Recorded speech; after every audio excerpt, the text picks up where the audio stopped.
जीने के लिए उसने हमारे जीवन में बख्शा।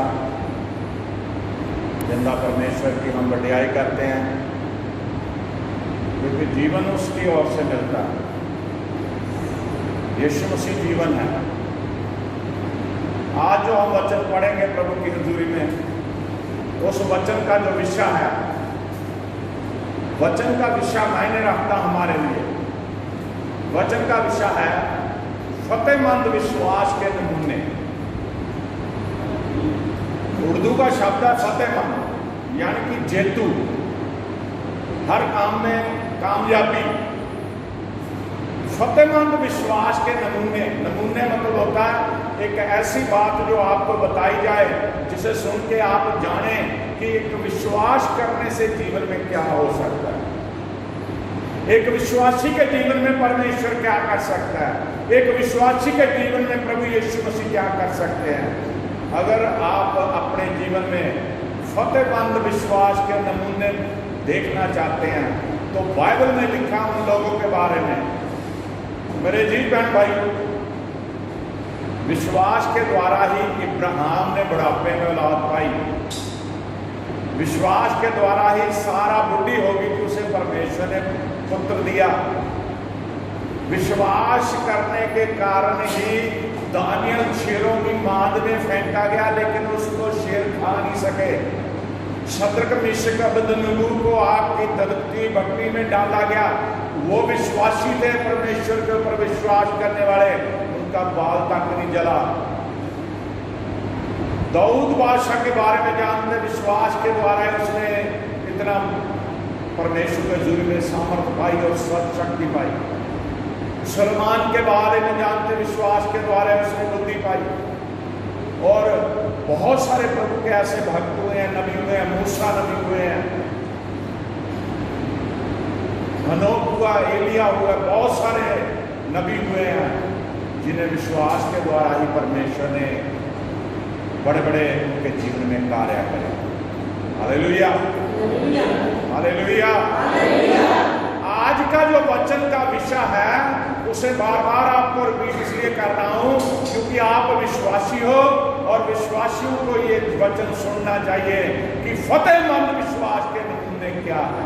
हम बाइबल में पढ़ेंगे उत्पत्ति की पुस्तक, उसका 22 अध्याय, बाइबल की पहली किताब, उसका 22 अध्याय, उसकी 8 आयत को पढ़ेंगे हम, 22 की 8 को।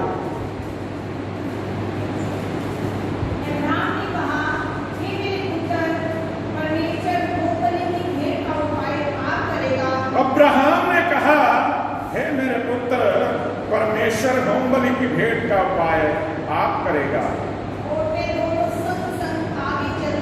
वे दोनों संग संग आगे चलते गए। आमीन, आमीन। ये पहला शब्द आप सुनने जा रहे हो कि फतेहमंद विश्वास का एक नमूना है। इब्राहिम को विश्वासियों का पिता कहा जाता है। उस इब्राहिम को बड़े ध्यान से सुनिए।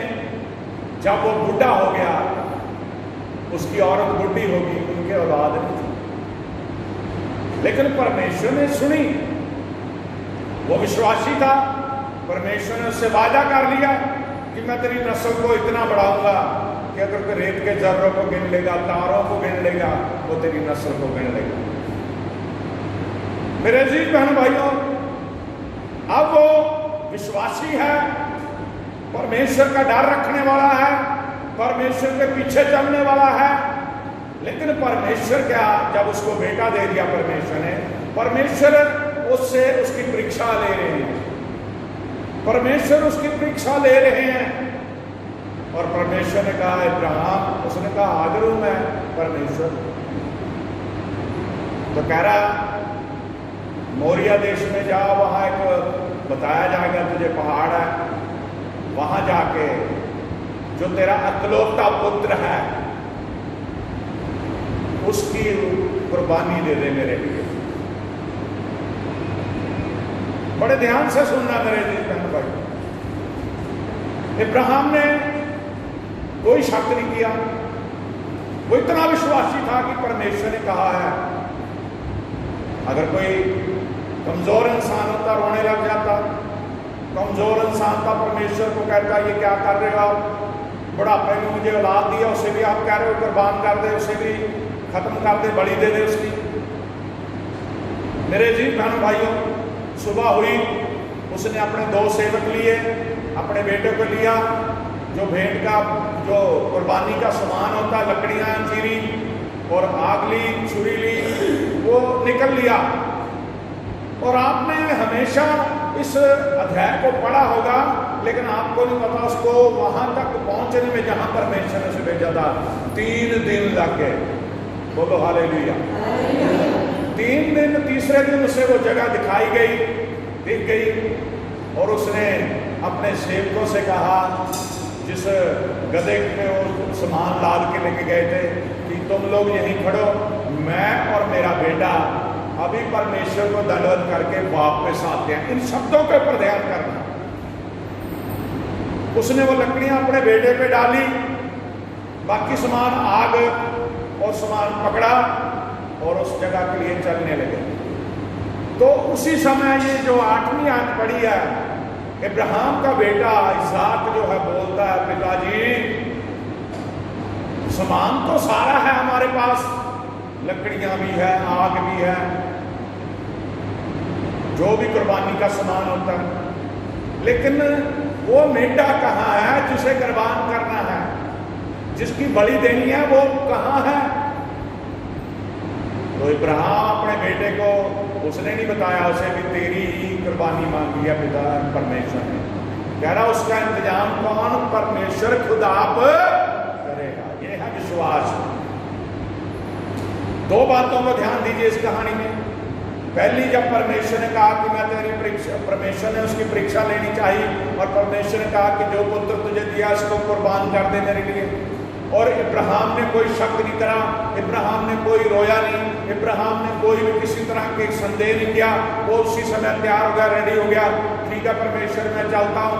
और दूसरी बात, परमेश्वर के जब उस जगह पे जहाँ उसको भेजा गया था, जब वो वहां पहुंचे तो जो उसके सेवक थे उसके साथ, वो उन सेवकों से ये कहता है कि हम अभी जाके परमेश्वर को दंडवत करके वापस आएंगे। ये है विश्वास। उसे फिर भी विश्वास था कि परमेश्वर मेरे पुत्र की बलि नहीं लेगा। हालेलुया। लेकिन फिर भी वो गया। और एक बात नोट कीजिए, वो अपने पुत्र को कह रहा है कि बलि की भेंट का जो बंदोबस्त है वो परमेश्वर खुद करेगा। बोलो हालेलुया। कह रहा खुद करेगा परमेश्वर। और आगे जाके हम देखते हैं, उसने बेदी बनाई, लकड़ियां रखी, अपने लड़के को बांध दिया, उसके हाथ बांध दिए, पैर बांध दिए, उसको लकड़ियों के ऊपर रख दिया। और जब वो उसके ऊपर चाकू छुरी चलाने लगा, उसके बलि देने लगा, तो परमेश्वर ने अपने दूत को उसी समय भेजा। वो कह रहा इब्राहिम, कह रहा हाँ परमेश्वर मैं हाजिर हूं। कह रहा बच्चे के ऊपर हाथ मत उठा, परमेश्वर तुझसे खुश है कि तूने परमेश्वर के कहे अनुसार किया। बोलो हालेलुया। आज हम देखिए, हम परमेश्वर के कहे अनुसार चलते हैं।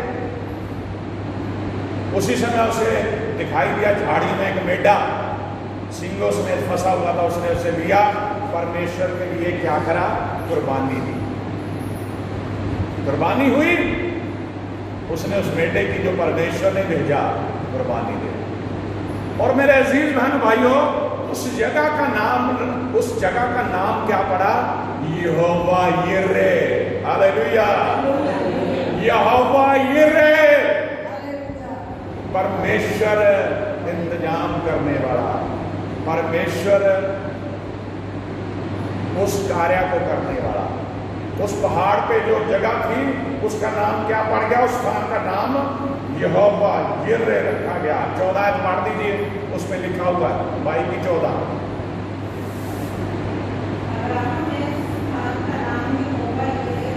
इब्राहिम ने उस स्थान का नाम यहोवा यिरे रखा, और इसके अनुसार आज तक भी कहा जाता है यहोवा के पहाड़ पर पाया गया। यहोवा यिरे का मतलब क्या है? उपाय करने वाला परमेश्वर। हालेलुया। आज छोटी छोटी बातों से घबरा जाते हैं। हमारे लिए भी उपाय करने वाले यहोवा यिर्हे है। हालेलुया। वो उपाय करने वाला परमेश्वर है। उसने मेरे जीवन में किया, वो आपके जीवन में करता है। लेकिन आप में विश्वासी होने के बावजूद आप डर जाते हो, आपको फिर भी विश्वास नहीं रहता परमेश्वर के ऊपर। इतना विश्वास होना चाहिए, चाहे दुख आए, मुसीबत आए, परेशानी आए, लेकिन हमारा विश्वास अटल रहे कि परमेश्वर आप मेरे साथ हैं, परमेश्वर आपका हाथ मेरे ऊपर है, परमेश्वर आप मेरे ऊपर अपना लहू जो आपने सलीब पर बहाया उसको लगाए हुए हो। परमेश्वर के ऊपर ईमान खड़ा होना चाहिए, परमेश्वर के ऊपर विश्वास खड़ा होना चाहिए। अगर हम बाइबल के इन नमूनों को जो कहानियों के रूप में बाइबल में दर्ज हैं, जिनके जीवन में चमत्कार हुए पढ़ते हैं, तो हमें एक ऐसी उम्मीद जागती है। हम ऐसा प्रचार करके लोगों में ये रिवाइवल चाहते हैं कि आप भी विश्वास करो कि परमेश्वर आपके जीवन में कुछ भी कर सकता है। एक पिता है जिसे बुढ़ापे में औलाद मिली, इब्राहिम को, अपनी पत्नी को भी नहीं उसने बताया कि परमेश्वर ने बेटे को कुर्बानी के लिए ले लिया। वो अपने बेटे के साथ निकल गया, लेकिन उम्मीद आसूस की कैसी है, उसका विश्वास कितना बड़ा है। वो कहता परमेश्वर खुद उपाय करेगा। कुर्बानी का उपाय कौन करेगा? परमेश्वर। और वो गया और परमेश्वर ने किया उपाय। और सबसे बड़ी बात है, इब्राहिम को विश्वासियों का पिता इसीलिए कहा गया, इतना विश्वास किसी में नहीं है। हालेलुया। कोई भी दुनिया में ऐसा इंसान नहीं है जो परमेश्वर के कहने से तैयार हो जाए कि मैं अपनी औलाद तक को कुर्बान कर दूं। लोग सिर्फ मांगते हैं, लोग सिर्फ परमेश्वर के आगे हाथ फैलाते हैं, लोग सिर्फ परमेश्वर के हजूरी में हर समय अपने लिए मांगते, अपने परिवार के लिए मांगते हैं, लेकिन परमेश्वर को कोई देना नहीं चाहता। इब्राहिम ऐसा था जिसने परमेश्वर को देने के लिए तैयार हो गया, वो भी अपना इकलौता पुत्र। Hallelujah, hallelujah, hallelujah. जी बोल रहे करो भाई, हालेलुया। बाइबल में एक और विश्वास, फतेहमंद विश्वास का नमूना देखेंगे। ये हाशू की पुस्तक, उसका 14 अध्याय, ये हाशू उसका 14 अध्याय, उसकी 12 पढ़ दो, 14 की 12।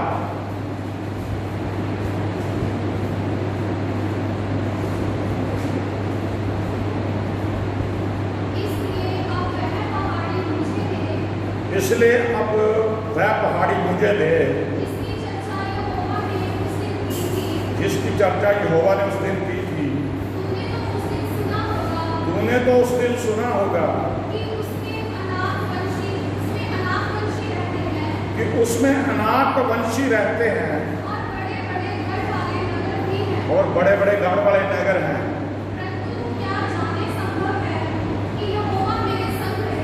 परंतु क्या जाने संभव है कि यहोवा मेरे संग रहे और उसके कहने के अनुसार उन्हें मैं उनके देश से निकाल। हालेलुया। यहाँ पे फतेहमंद विश्वास का दूसरा नमूना है कालेब।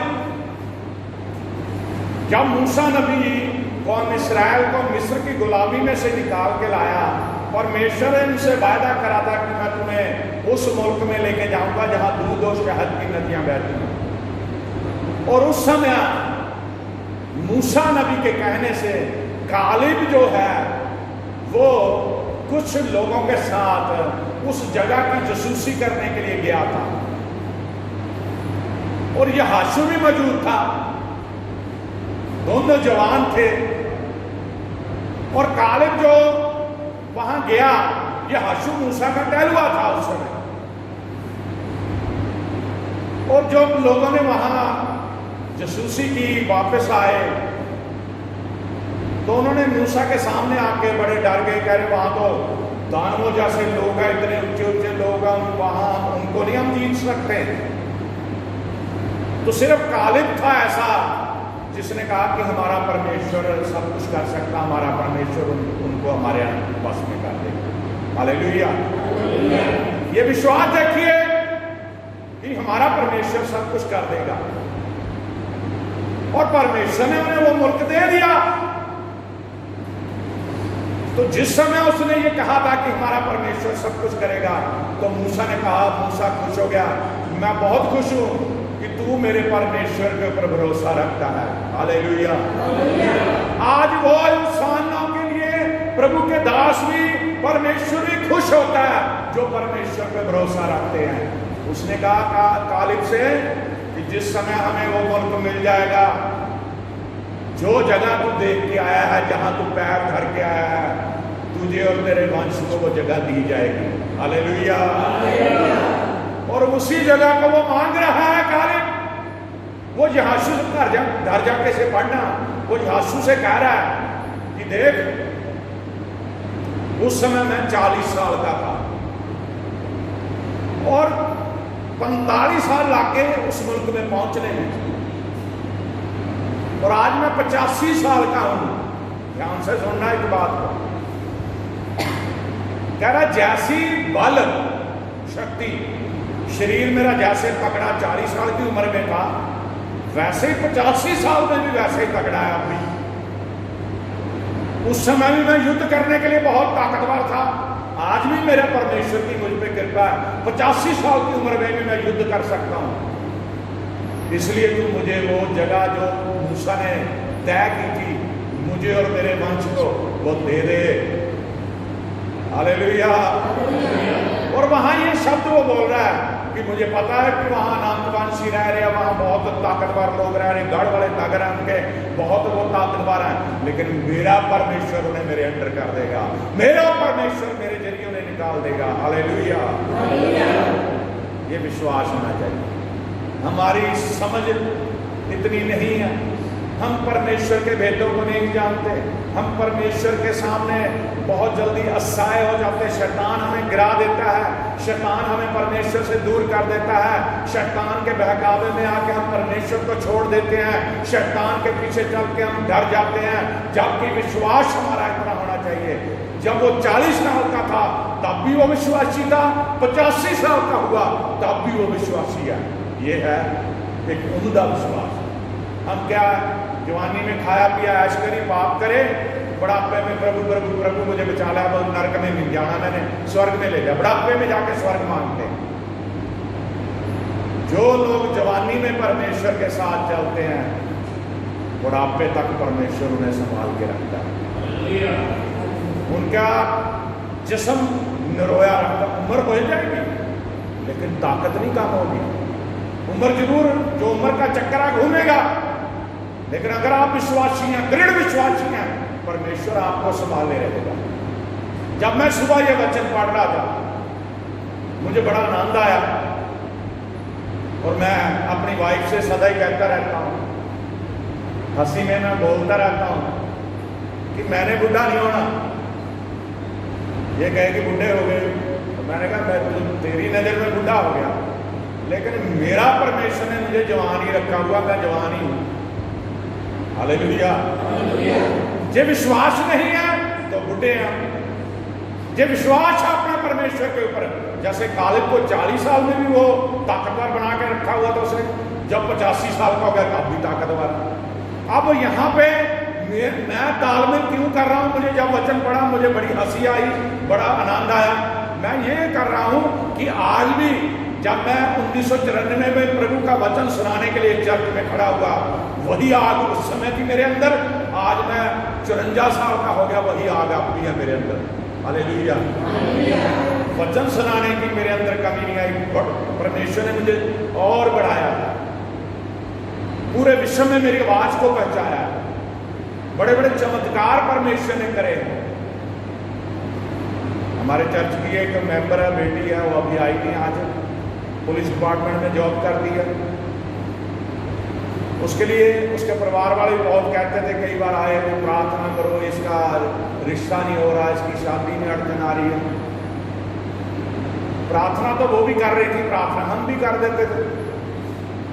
लेकिन एक दिन मैं बैठा, परमेश्वर ने मेरे मन में एक ही बात आत्मा में डाल दी कि बस बहुत हो गया, अब उस लड़की की शादी होनी चाहिए प्रभु।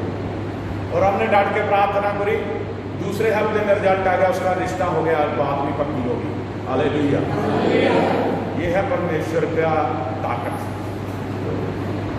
अगर आप परमेश्वर के साथ नहीं चलोगे आप कुछ भी हासिल नहीं कर सकते। सबसे जरूरी है विश्वासी होना। विश्वासी भी ऐसा जैसा इब्राहिम था, जैसा कालिब है। कितने लोगों को समझ आया बता? बोलो हालेलुया, बोलो हालेलुया। पहला सैमुअल उसका 17 अध्याय।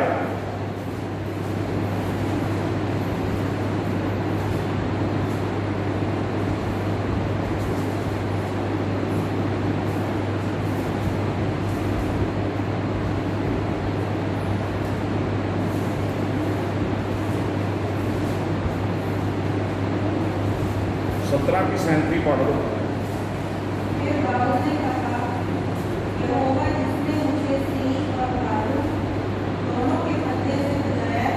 फिर दाऊद ने कहा, यहोवा जिसने मुझे सिंह और भालू दोनों को पंजे से बचाया है, वह मुझे उस फलिश्ती के हाथ से भी बचाएगा।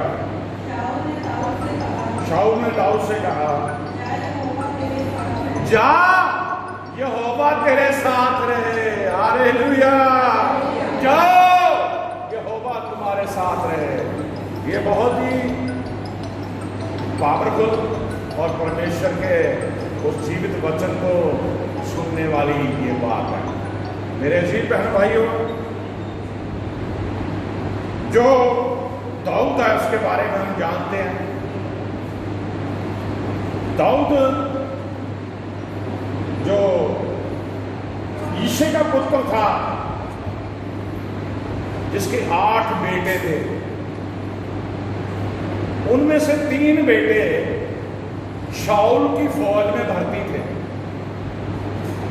आज भी इस्राएल में नियम है, आज भी इस समय इस्राएल अलग मुल्क है, वहां नियम है, घर से एक आदमी फौज में जरूर जाता है उनके पास, चाहे वो लड़का हो चाहे लड़की। तो राजा जो है उसका भी नियम था हर घर से फौज में लोगों को लेना। उसके जो 3 पुत्र उसमें फौज में थे, फिलिस्तीनियों के साथ उनकी जंग लगी हुई थी। फिलिस्तीनियों के साथ इजरायली और फिलिस्तीनियों की जंग लगी हुई थी। और दाऊद जो है वो भेड़ बकरियां चराता था अपने घर की। तो उसके पिता ने उसे बुलाया, बड़े ध्यान से सुनना, विश्वास का फतेहमंद, विश्वास का नमूना। उसके पिता ने कहा, बेटा ये ले अपने भाइयों की खबर लेके आ, छावनी में जा। उन्होंने 10 रोटियां बनाई, 10 पनीर की टिक्कियां बनाई। उसने कहा जो उनका सेनापति है उसे पनीर की टिक्कियां दे देना, अपने भाइयों को रोटी देना, जो भी खाने पीने का सामान उन्होंने तैयार किया। और उनकी खबर लेके कोई उनसे बात ऐसी लेके आना जिससे मुझे तसल्ली हो कि वो कुशल से हैं, क्योंकि जो फौज में भर्ती होते हैं उनके परिवार वालों को हमेशा डर सताता रहता है वो सलामत रहें। दाऊद ने क्या करा, उसने कहा ठीक है मैं जाता हूँ। वो गया, अपने झुंड को जो चराता था भेड़ बकरियों को किसी के हवाले कर गया रक्षक के। घर जाके पढ़ना, मैं पूरी कहानी सुना रहा हूँ आपको। जब वो छावनी में गया तो उसने फटाफट वो सामान वहाँ दिया, और वो जिधर युद्ध हो रहा था, बच्चा था, वो नौजवान था, उसके चेहरे पे नूर झलकता था क्योंकि परमेश्वर ने उसे चुना हुआ था। वो भाग के उस तरफ को गया जहाँ युद्ध हो रहा था, देखे क्या हो रहा था। तो उसने देखा एक तरफ इजरायलियों की पंक्ति लगी है, दूसरी तरफ फिलिस्तीनी लगे हुए हैं, छावनी उनकी डली है, इनकी डली हुई है। वो किसी से बात करता हूँ, मैं शॉर्ट में आपको बता रहा हूँ, पूरी पढ़ना घर जाके। तो फिलिस्तीनियों में से ग्लोलियत नाम का जो शख्स था, ग्लोलियत नाम का शख्स, वो इतना शूरवीर था, उसे देख के इसराइली तंबुओं में घुस जाते थे, डर जाते थे। वो ललकारता था। जब उसने ललकार मारी, परमेश्वर को गलत मत बोला, उसने कौम को गलत मत बोला, दाऊद वो किसी से पूछ रहा है, ये मेरे परमेश्वर को कैसे बोल रहा है? वो कह रहा चुप कर जा, इससे कोई नहीं लड़ सकता। कह रहा परमेश्वर, मैं इससे लड़ूंगा। कह रहा मुझे ये बताओ, जो इसे मार देगा राजा उसके साथ क्या सलूक करेगा? वो सैनिक बता रहे जो उसके भाई के साथ थे कि राजा ने ये हुक्म किया, उसे धन बहुत दूंगा और अपनी बेटी की शादी कर दूंगा उसके साथ। अब किसी को लालच हो जाएगा कि राजपाट मिलेगा, धन मिलेगा और बेटी की शादी भी हो जाएगी। लेकिन दाऊद को एक ही गुस्सा था कि इसने मेरे परमेश्वर के विरुद्ध बोला।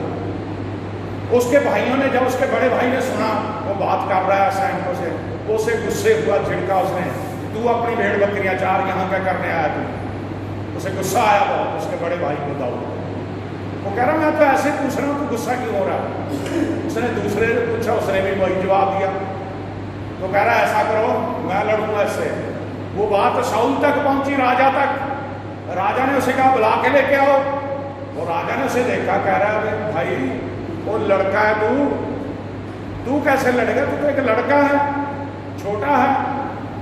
कह रहा मेरा परमेश्वर मेरे साथ है। वो बता रहा है शाऊल को कि अगर मेरे भेड़ बकरियां मैं चराता हूं, मेरे झुंड में किसी मेमने को शेर पकड़ के ले जाए ना, पढ़ लेना जाके, वहां लिखा हुआ। कह रहा मैं पीछे भाग के शेर को बाड़ों से पकड़ के उसके जबड़े से अपने भेड़ बकरी का जो भी लेला उसे निकाल के शेर को मार देता हूँ। मैंने शेरों को मारा, मैंने भालुओं को मारा जो मेरे पशुओं को खाने के लिए आए। तो ये क्या चीज है?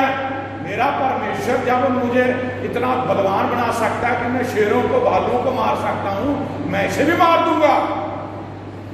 तो बादशाह ने कहा इसे कपड़े पवाओ जंग वाले। उसको सारे कपड़े पवा दिए, लोहे का सारा सामान पहना दिया जंग वाला, सिर पे टोप था पित्तल का रख दिया, लेकिन उससे जला नहीं गया। वो कह रहा है इसे उतार दो। उसने जब भेड़ बकरियां चारता था, लकड़ी के आगे जैसे गलेल छोटी सी बनाई थी, उसे गोफन बोलते उसे, बड़ी सारी लकड़ी के आगे उसने गलेल की तरह लगाया हुआ था, पत्थर लेके वो जानवरों की रक्षा करता था। वही उसने नाले में से 5 पत्थर निकाले, चुन के चिकने पत्थर, और अपना गोपिया लिया, गोफन जिसे बोलते, वो लेके दौड़ पड़ा उस तरफ। और वो बंदा जो लड़का आता था, बहुत ऊंचा लंबा था, बहुत ताकतवर था, वो आ रहा है। जब वो उसके पास पहुंचा, एक आदमी ढाल लेके उसकी आगे आगे चलता था, इतना भारी ढाल थी, और वो देख के उसे हंस रहा है। कह रहा है तू डंडा लेके आया, मैं कुत्ता हूं जब तुझे मारने आया, तू मुझे मारने आया, मैं कुत्ता हूं? और ये भी एक लड़का लड़ेगा मुझसे? कह रहा मैं आज ठीक है, आज मैं पक्षियों को तरह मांस खिलाऊंगा।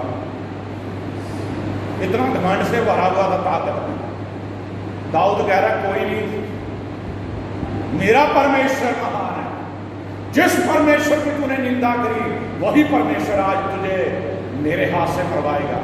उसने उसी समय गोफान में उस गोपिये में पत्थर डाला और घुमा के जब मारा, उस बंदे के माथे में अंदर ही दस गया पत्थर, वो ही गिर गया, उल्टे मुंह गिरा। अब उसके पास हथियार नहीं था, तलवार नहीं थी दाऊद के पास। वो भाग के उसके ऊपर चढ़ गया, उसकी तलवार उठा के उसकी गर्दन उतार दी और गर्दन पकड़ के सोने की तरफ चल पड़ा। हालेलुया। बंदे को उसने खत्म कर दिया और सारे फिलिस्तीनी भाग गए, और परमेश्वर ने दाऊद के जरिए उन्हें विजय दे दी। हालेलुया। एक बच्चा भी कुछ भी कर सकता है अगर विश्वास आपका है। चाहे आप बच्चा छोटा है, चाहे कोई बड़ा है, चाहे कोई बुढ़ा है, अगर परमेश्वर के ऊपर विश्वास है, आप कुछ भी कर सकते हो, कुछ भी ले सकते हो। हालेलुया। मेरे परिवार में बहुत सारी ऐसी दवाइयां बनी हैं, हमने परमेश्वर के ऊपर विश्वास रखा और परमेश्वर ने हमारे जीवन में चमत्कार करे। बहुत बड़ी बड़ी दवाइयां हमारे जीवन, मेरे जीवन में बनी। अगर आपका विश्वास कमजोर हो गया तो दवाई नहीं बनेगी जीवन में। अगर विश्वास आपका डगमगा गया, आप कुछ नहीं हासिल कर सकते परमेश्वर से। विश्वास में दृढ़ होना चाहिए। विश्वास में दृढ़ होना चाहिए। बोलो हालेलुया, बोलो हालेलुया। 2-4 जने बोलते, बाकी नहीं बोलते। बोलो हालेलुया। हालेलुया का मतलब है परमेश्वर की तारीफ हो। ये स्वर्गीय शब्द है, से स्वर्ग इंग्लिश में भी हालेलुया है, उर्दू में भी हालेलुया है, हिंदी में भी हालेलुया है, पंजाबी में भी हालेलुया स्वर्गीय शब्द है। इसका तर्जमा जो है इसके तरह ले जाए कि परमेश्वर की तारीफ हो। वो बहुत लंबा हो जाएगा अगर हम कहें बोलो परमेश्वर की तारीफ हो, बहुत लंबा हो जाएगा। हालेलुया छोटा शब्द है, ये स्वर्गदूत बोलते हैं स्वर्ग में, परमेश्वर के सामने हर समय वो करते हैं हालेलुया। इसलिए जब हम बोलते हैं तो शैतान को डर लग जाता है, अगर कहीं शैतान बैठा है तो वो भाग जाता है। बोलो हालेलुया, हालेलुया, हालेलुया। दूसरा इतिहास, दूसरा इतिहास उसका 20 अध्याय है।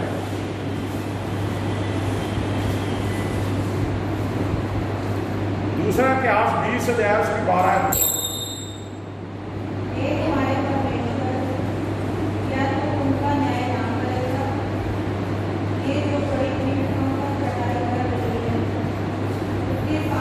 हे हमारे परमेश्वर, क्या तू उनका न्याय ना करेगा? वह जो बड़ी भीड़ हम पर चढ़ाई कर रही है, उसके सामने हमारा तो बस नहीं चलता और हमें कुछ सूझता नहीं कि क्या करना चाहिए, परंतु हमारी आंखें तेरी ओर लगी हैं। बोलो हालेलुया। ये भी फतेहमंद विश्वास का नमूना है। यहोशापात जो परमेश्वर से डरने वाला था, यहोशापात जो राजा था, उसे आके लोग बता रहे हैं, उसके जो कर्मचारी है, जो उसके मंत्री है, कोई भी है, वो कह रहे इतनी बड़ी भीड़ तेरे ऊपर चढ़ाई करने के लिए आ रही है, वो इतनी भीड़ का तू सामना नहीं कर सकता। उसने उसी समय दुहाई दी, सारे इस्राएलियों को इकट्ठा करा, औरतों बच्चों के साथ उसने परमेश्वर की दुहाई दी। वो परमेश्वर के आगे गिर गए, वो परमेश्वर के आगे दुआ करने लग गए। वो परमेश्वर को याद करा रहा है कि परमेश्वर, जब तुमने मिस्रियों की गुलामी से हमें निकाला, हमारे जीवन में बड़े बड़े काम किए, जब रास्ते में जब हम मिस्र से निकल के आ रहे थे, किसी की जरूरत नहीं पड़ी हमें कोई छू ले, तो आज क्या ये भीड़ हमें मार देगी? क्या आप परमेश्वर, आप अपने बच्चों को मरने देंगे? क्या परमेश्वर आप हमारी मदद नहीं करेंगे? तो उनकी मंडली में एक भाई के ऊपर आत्मा उतरी परमेश्वर की, उसने कहा डरो मत, परमेश्वर आज तुम्हें दिखाएगा, परमेश्वर लड़ेगा। ये लड़ाई अब तुम्हारी नहीं है। किसकी लड़ाई है? परमेश्वर की। और परमेश्वर ने उन सभी को मार दिया। हालेलुया। चढ़ाई करके आ रहे थे,